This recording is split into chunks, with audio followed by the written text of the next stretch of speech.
I'd like to welcome everyone tonight. We are trying something a little different. We've never done a program like this before, but we've always known there's been a history in Orland Park based on our proximity to McGinnis Slough and Tampere. It's the perfect place for hunters and gatherers following the animals to the water. So anyway, that's a very short description of that. They'll get into a little more detail on why Orland Park is actually a great site for archaeology. First, I think most of you have met or at least seen Jill Hodge, who's sitting in the back.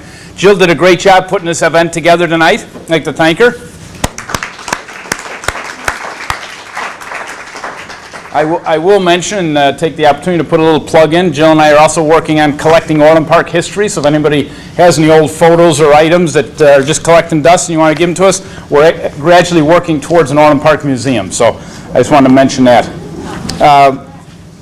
You saw some of the arrowheads and tools and items on display. The ones in the boxes back there, that actually Jill mounted those just recently for tonight, but they were donated to us by Lester. Where's Lester at? Lester. Lester Marslak is would you say an amateur, or you're kind of semi-pro? I always like to say an archaeological researcher. There we go. You know, it makes it simple. And Lester actually found all those items in Orland Park. And I, by accident, ran across his display in Oak Lawn. So I called him up and started talking to him about it. Jill and I gradually got him to donate all those to Orland.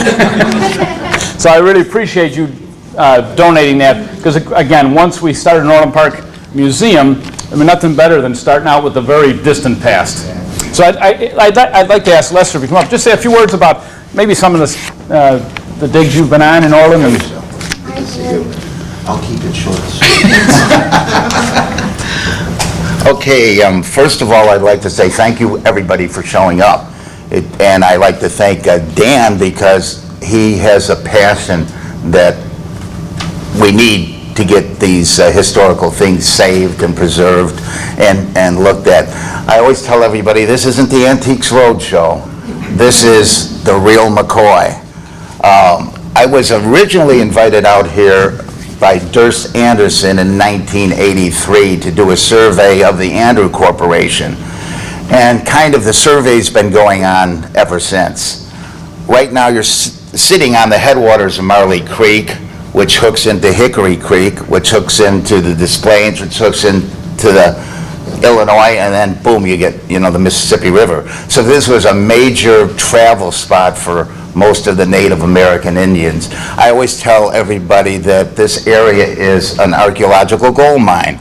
And I mean, if you saw The Wizard of Oz, you remember Dorothy clicking the ruby slippers and saying there's no place like home. Well, Illinois, this section of Illinois is like that. There's no place like home for archaeology. And you guys are sitting at the center of the world for a lot of the prehistoric peoples. One thing I'd like to talk about very quickly is that the flint, the chert resource that we have here from the quarries like Thornton Quarry, Cook Quarry, that was where the resource of the flint was picked up and brought out and spread throughout the whole United States. Flint was the first money. Everybody thinks about wampum. Well, that's, shellfish. Well, they use shell, but they really did use the flint as the first marker for where their location was. People knew who these makers were because they really took a lot of love and pride in the work that they did, even way back then. I say, if you hold up an arrowhead, what do you see? Most people see an arrowhead.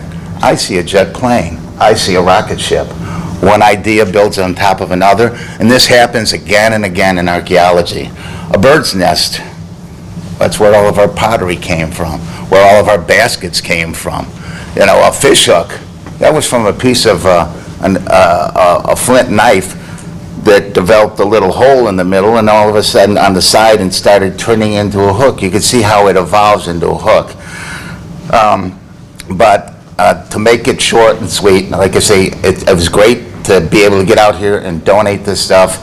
And I hope we can have many more discoveries together and work as a team to make the history of Orland Park known to the whole area. It's really a great center for archaeology.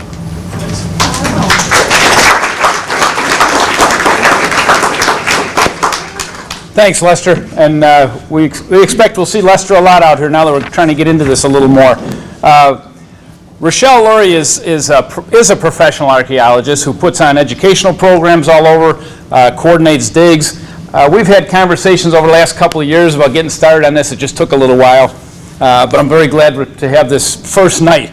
The educational program, this introduction tonight was really what we considered the first step. We'll determine after tonight where we go from here, but there are numerous sites that Rochelle will talk about that are potential dig sites that we'll try and coordinate a dig or two a year for years to come. There's still a lot of sites that aren't built on in Orland, believe it or not. So we want to do this before it's too late. So with that, I'd like to thank and introduce Rochelle Lurie.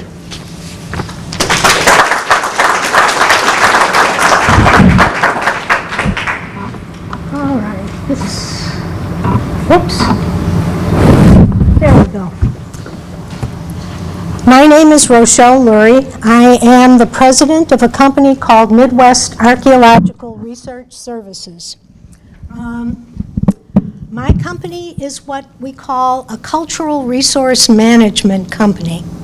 We do archaeology for whoever needs to have archaeology done.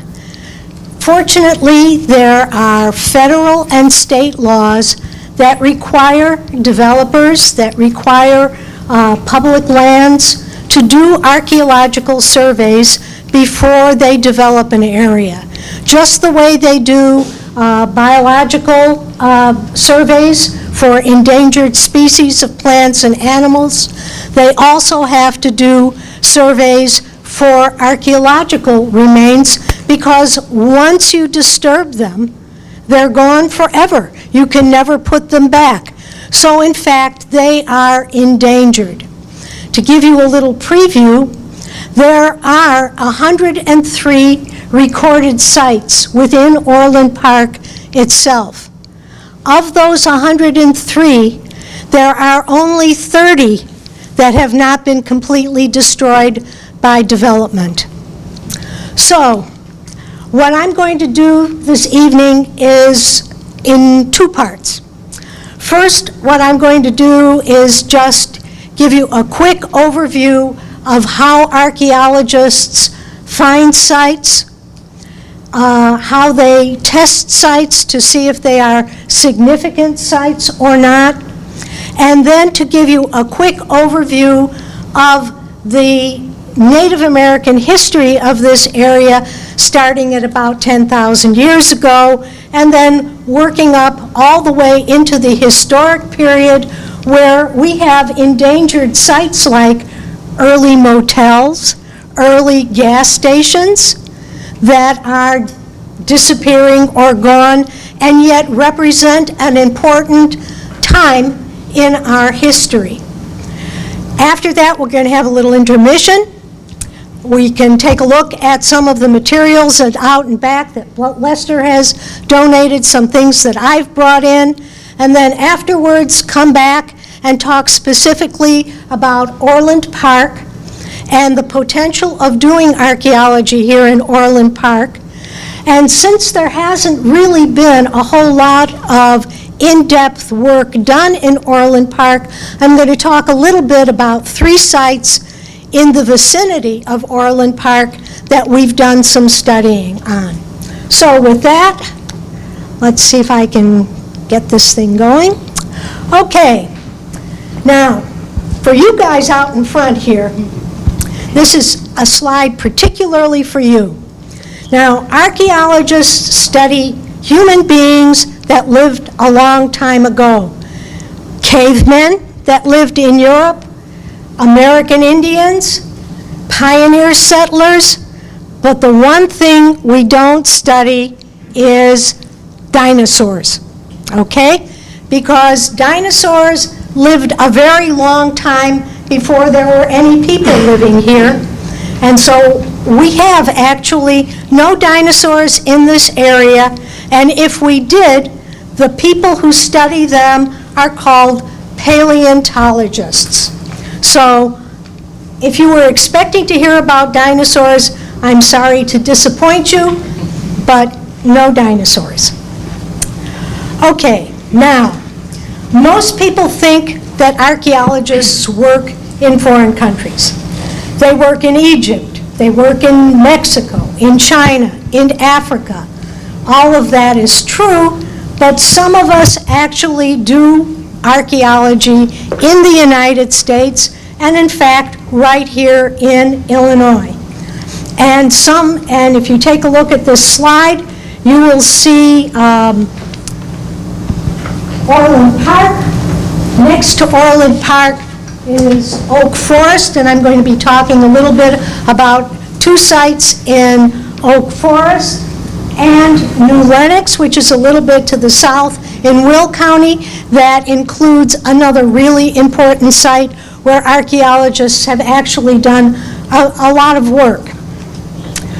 Okay, what do archaeologists look for? Well, when it comes to Native Americans, we look for their campsites, we look for their village sites. Sometimes we stumble on their burial mounds and other burial sites that they have. In past years, archaeologists have excavated many of those burial mounds. We are now much more cognizant of the importance of these sites to Native Americans, and if at all possible, we try to avoid those sites, leave them intact, and we always consult with Native American groups who had, that we know were in the Illinois area at one time or another in prehistory, to consult with them on what to do about these finds. We sometimes find Native American ceremonial sites. If any of you have ever been down to Cahokia, have any of you ever been to Cahokia? Okay, a few of you. One of the most important sites in all of North America. A very, very large, probably one of the first cities in North America. From about AD 1100 to 1300, before it disappears. If you haven't been down to Cahokia, it's near St. Louis. It's a trip you should take. It's a wonderful site to visit with many mounds and lots of museum things to look at.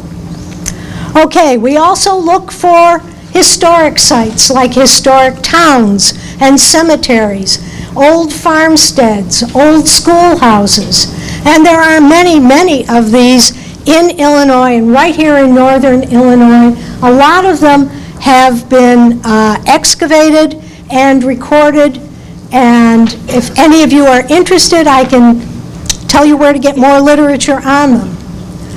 Okay, what do we find? Well, we find human skeletons, we find animal bones, we find pottery, Native American pottery, Native American stone tools and the chipping debris from making those stone tools. Arrowheads, or what people call arrowheads, but were probably dart tips or spear points. At historical sites, we find pieces of clay pipe stems, pipe bowls, we find buttons, we find metal items, we find coins, we find buttons, nails, bricks, all sorts of things. Historic people left us lots of debris in the dumps that they left behind. And one of the things that you'll see in the slides here is that we don't find whole pieces. When people, either the Native Americans or pioneer settlers, were in this area and they had to move for one reason or another, they took their good stuff with them. They left us the garbage. So what archaeologists really are garbage collectors from people who lived here a long time ago.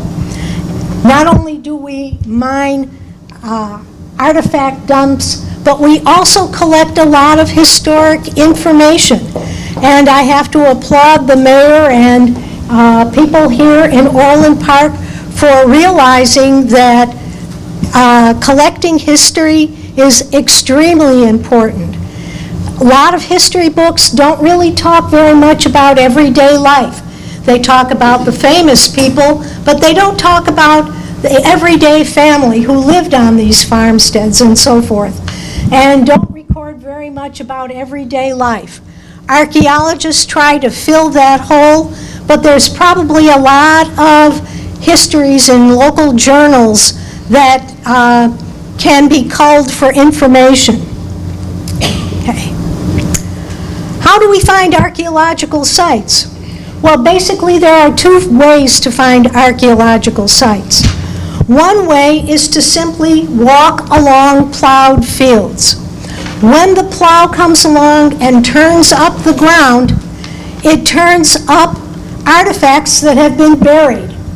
And archaeologists line up along the edge of the field every 30 feet and walk down the field, row after row after row, completely covering the entire field, okay? Sometimes we find things, sometimes we don't, but even not finding something is information. Every time we find an artifact in the ground, we put a pink flag in the ground. I don't know if you guys can see that or not. It's a little light in here. But we put a flag in the ground. And then we go back later on and we crosswalk that area where we found things to see if there's more there that we missed the first time through. Okay? And you would be surprised how many sites are found that way. We can ask Lester, who probably has found many, many sites that way. Now, the only thing that I would caution you is that when you are walking fields, you have to get the permission of the owner, because otherwise you're trespassing, and you don't want to do that. It's illegal. So if you know a farmer who's planting a field and he says it's all right for you to walk that field and look for artifacts, that's perfectly fine and perfectly legal. What professional archaeologists would like to do is exchange information with you. If you find a site, be it in Woodland Park or anywhere else, if you call the local archaeologists and say, hey, I've found X number of artifacts in this field, would you like to take a look at them? And what we will do is we will tell you as much as we can about the artifacts that you have found in exchange for some information about the location of those finds. Now, archaeologists have more artifacts than they can deal with. We don't want yours, okay? It's wonderful if you donate them to something like Woodland Park, where the idea is to someday have a museum. Professional archaeologists have enough artifacts. Museums are, in some cases, stuffed with artifacts. They don't need any more. So we don't want your artifacts. We would like some information. Okay, but what if you're looking for a site and the area has never been plowed? Or whether it's covered in prairie plants now. How do you find a site? Can't go in there and plow it up. So you actually have to dig holes in the ground. And we dig what are called shovel probes. They are about 1.5 feet across or in diameter, and they're about 1.5 feet deep. And all the soil from those shovel probes is put through a screen, which doesn't show up too good here, but it's a 1/4-inch mesh screen. So we collect everything 1/4 of an inch or larger. In some cases, once we've found a site, and if we think the site is important, we will actually take samples of the soil and process it through a mesh that's window screen in size. So archaeologists can collect at least representative samples of very, very small items. Okay. Well, what do we do if we find a site? What we need to do is see what's left in the ground that hasn't been disturbed. For example, if you're dealing with a site that's been found in a plowed field, everything in that plow zone, about 12, sometimes even 18 inches. All of that has been moved around by the plow. And in the process of doing that, the plow breaks up things like charcoal from a fire pit that might have been there. Animal bones don't preserve very well in a plowed field. Ceramic vessels that were made by Native Americans tend to break up into small pieces. So what's really important for those sites that are found in plowed fields is what's left underneath the plow zone, okay? So now most of you think archaeologists work with a small trowel, like picture here, sometimes with dental picks and with brushes, just brushing things off. Well, sometimes we use backhoes, all right? Backhoes are useful because what they can do is strip off the plow zone from an archaeological site so we can see what's left underneath the plow zone. And the things that we find are what we call features. They're stains in the ground that represent pits that Native Americans have dug into the soil, or cellars from old houses, wells, cisterns, things like that. And when you take off the plow zone, again, it's kind of difficult to see here, but I'm sure most of you have done some sort of gardening. You know that the top 12 inches or so of soil is usually a nice dark color. But once you get down below that, you get into kind of a yellowish clay or yellow sand. Now, if someone has dug a pit down into that yellow layer and it gets filled up later on, it can never get filled up with the same soil that was there originally. So if a Native American dug a storage pit into the ground 1,000 years ago and dug it down 3 feet, okay?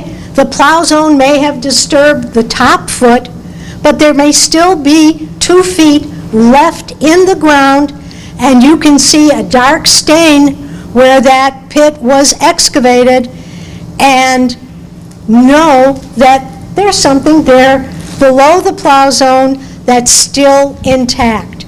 And that's what we look for, because those features in the ground will have much better preservation of bone, of charcoal or plant remains, a lot better preservation of ceramics, and even better preservation of stone tools. Stone tools are wonderful things. They don't disintegrate. Archaeologists love them. We find a lot of them because they preserve very well. Okay, once we find these features in the ground, we have to draw sketches of them, we take photographs of them, and then we excavate a sample to see what's inside. And if there is good preservation of bone, of charcoal, which is wonderful because it tells you what kinds of plant materials they took out of the environment, and because you can radiocarbon date charcoal, which gives you a good information about the time period of the site. If there is good preservation in those features, then the site becomes much more important, and we have to do more archaeological work, okay? We have to actually excavate a larger number of those features. We have to look for written records if we're dealing with a historical site. We have to wash all the artifacts that we've collected, count and describe them, figure out what time periods we're working for, make maps on the computer, and write up project reports. Now, contract archaeologists, CRM firms, are not like universities in that sometimes universities can take years to write up a report. Contract companies can't do that because we don't get paid unless we turn in a report to the person that we're working for. So when we do a project, that report has to go out within a few weeks or a few months of actually doing the project. There are some exceptions, and I'm going to be talking about one of those exceptions later on. Okay, when did Native Americans first move into this area? Actually, about 12,000 years ago. As soon as the glaciers retreated from this area, human beings moved in. When did the pioneers come into this area? Well, about 200 years ago.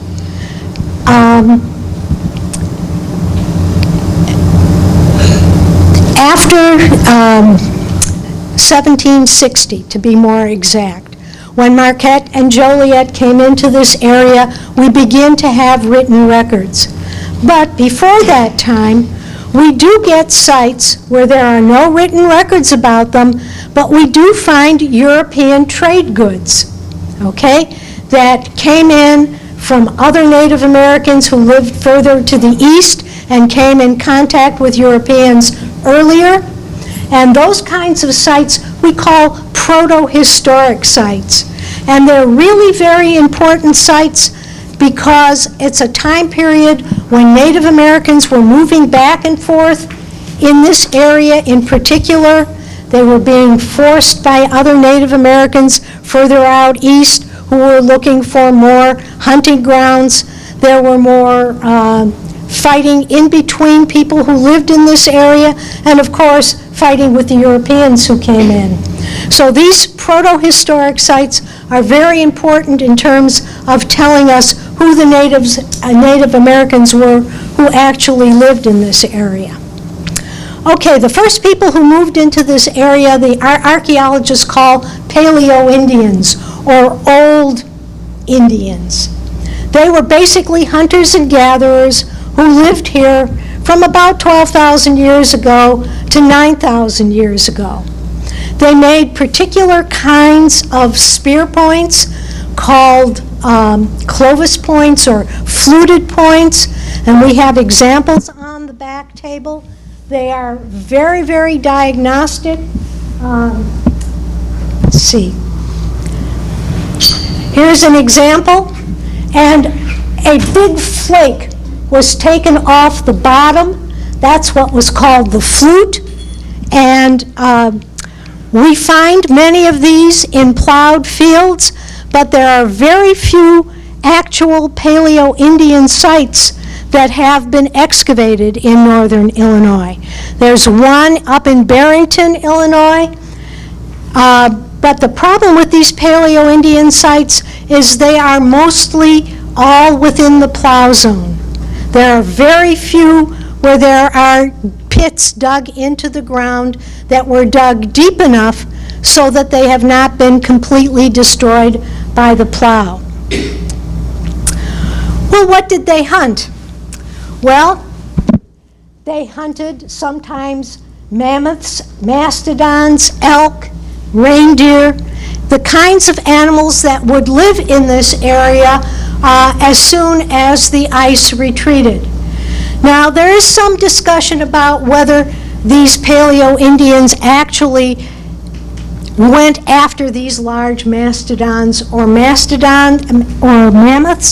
or whether they simply scavenged the kills of other animals that went after them, or whether they scavenged meat from mammoths or mastodons that were trapped in bogs.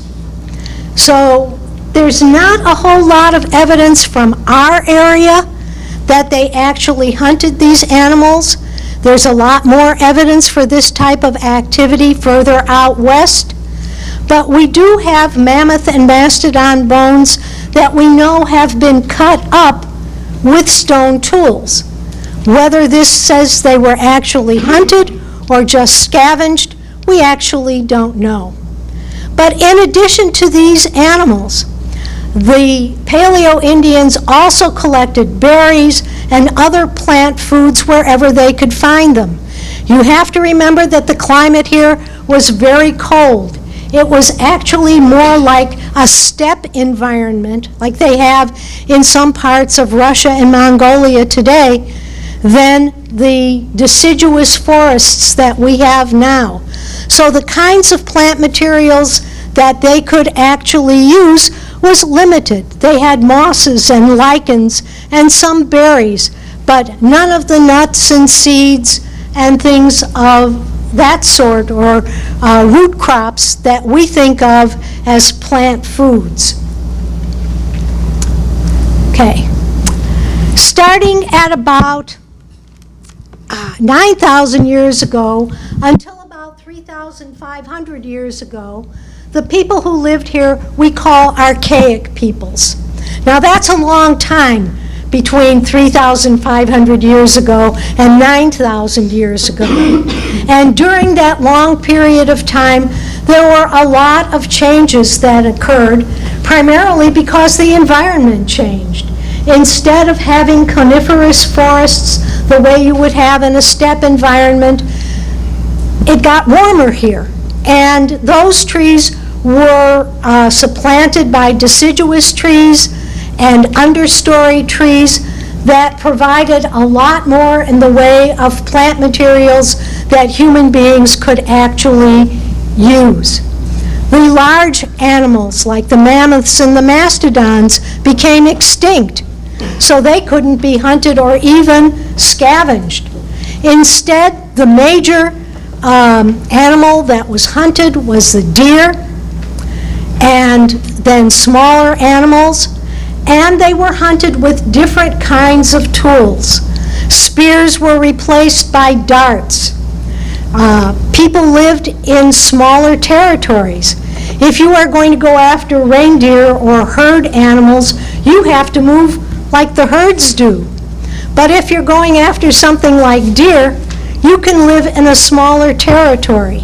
You can take deer and smaller mammals, and you can fish, collect other kinds of food within your smaller territory.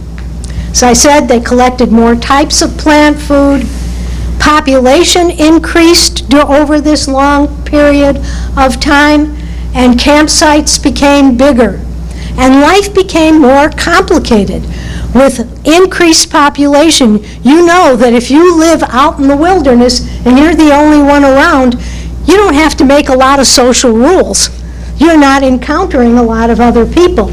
But when population increases and you're living in a smaller space, you need more rules to govern your social experiences. So life became more complicated. Okay, and on this slide I show you some of the dart points that come from the earliest part of the Archaic time period, and some that come from the later time periods. And you can see what this young man in the picture is holding is a throwing stick that many of you may know the term an atlatl. Well, an atlatl is a throwing stick. It helps to increase the thrust with which you can throw your dart point, and it gives you greater penetration into the hides of an animal, and is a much more effective weapon than a spear because you don't have to get right up next to the animal to jab it in. And if you're hunting something big like a mammoth or mastodon, like the earlier Paleoindians did, you'd have to get up pretty close, and they were pretty big animals, so it was not an easy feat. Okay, so I said they hunted white-tailed deer. The biggest, when archaeologists find preserved bone on a site from Native American sites, almost always the most prevalent bone found is deer bone. But they also hunted smaller animals like otter and fox and beaver, and they fished, and they collected shellfish, turtles, reptiles, almost anything that was edible from the areas in which they lived. They now had access to nuts of various sorts. In our area, particularly walnut and hickory nuts, hazelnuts, our native plant, acorns, seed plants like amaranth or little barley. These are native plants that produce a lot of seeds, and Native Americans would collect them, pound them up, like we do with other types of seeds to make meal of some sort. And they also collected gourds that were native to the area. Now, the next group of people who lived here after the ones that we call archaic are called woodland people. And the difference between Paleoindian and archaic and woodland, and I'll later talk about Mississippian, is that they had different ways of making a living and different ways of interacting with one another. And when I give you a year, they were here from such and such a year to such and such a year, that's only an approximation. And these people didn't, when the Paleo-Indians were no longer here, they weren't just no longer here one day and the archaic people moved in, but there was a gradual transition of one way of life to another. So archaeologists use these terms for convenience more than to specify a particular group of people. Okay, woodland people lived here after the archaic people from about 3,500 years ago until about 1,000 years ago. And during that time period, the changes that started during the archaic continued and developed during the woodland. They hunted all the same kinds of animals, but they began to grow plants purposefully as well as simply collect them. And they invented a new tool to cook and to carry, pottery. Okay? Now that used to be the hallmark of a woodland site. When archaeologists found pottery, they said, okay, this is a woodland site. Well, work that has been done for many years now, shows that actually there were archaic people who also made pottery. So starting to make pottery started in the latter part of the archaic time period and continued and developed during the woodland period and the succeeding Mississippian period. And there are many different kinds of pottery that we can talk about that were made by different groups of people, and we can tell the difference by the type of temper that was used to mix in with the clay to keep it from breaking apart when they fired the clay. And we can tell about different groups of people by the decorations on their ceramics. Okay. At the end of the archaic period and during the woodland period, we also begin to see burial grounds. And specifically, we find mounds that have burials in them. As I said at the beginning, archaeologists used to excavate burial mounds quite a bit. We now no longer do that, but we've collected enough information about the woodland time period to say something about how people actually buried their dead, and how and why they covered them in mounds. One of the theories is that mounds were generally placed up on high bluffs at the edges of rivers, so that when people were traveling down those rivers, they were able to actually see these burial mounds up on the bluffs and were able to identify their own particular territories. But even in the archaic period, we know people buried their dead. They just didn't necessarily do it in large, conspicuous mounds. And in northern Illinois, there have been very few archaic burials that have actually been excavated, many more from the woodland time period. But there is a site again, in Barrington, which seems to have lots of archaeological sites, where we did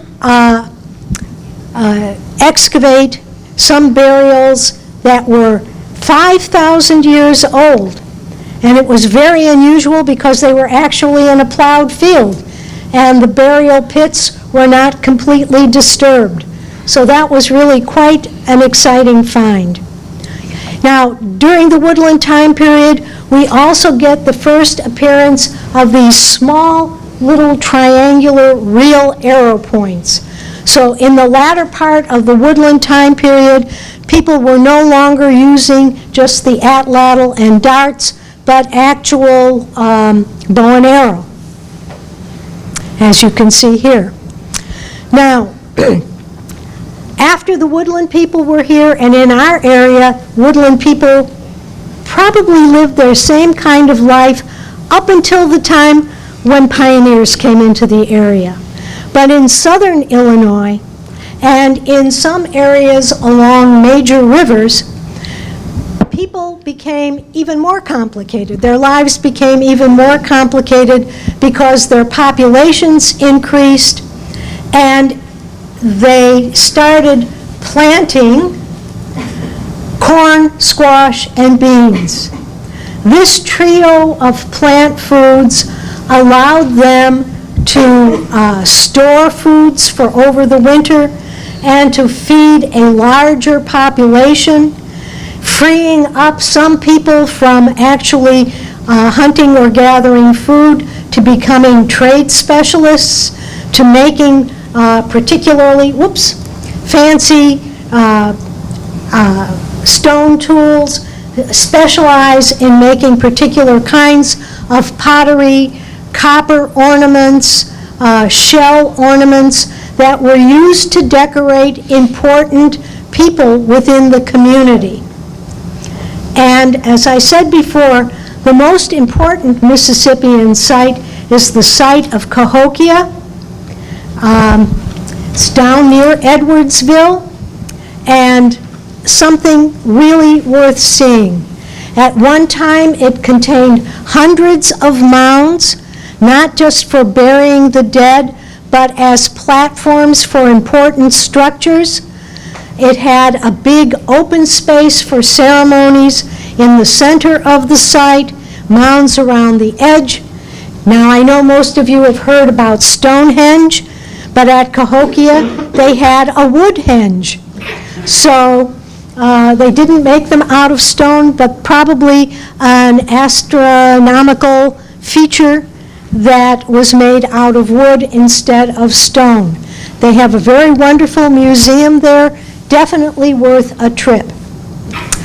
Okay, now the historic period in Illinois began about 1670, when we have the first written records of Europeans coming into the Midwest. And we find lots of sites from this time period. We find trading posts, forts, log cabins, farmsteads, schoolhouses, mills, dams, stores, more modern houses, gas stations, motels. In fact, according to federal law, any structure older than 50 years old can be considered significant sites. I'm older than 50 years old.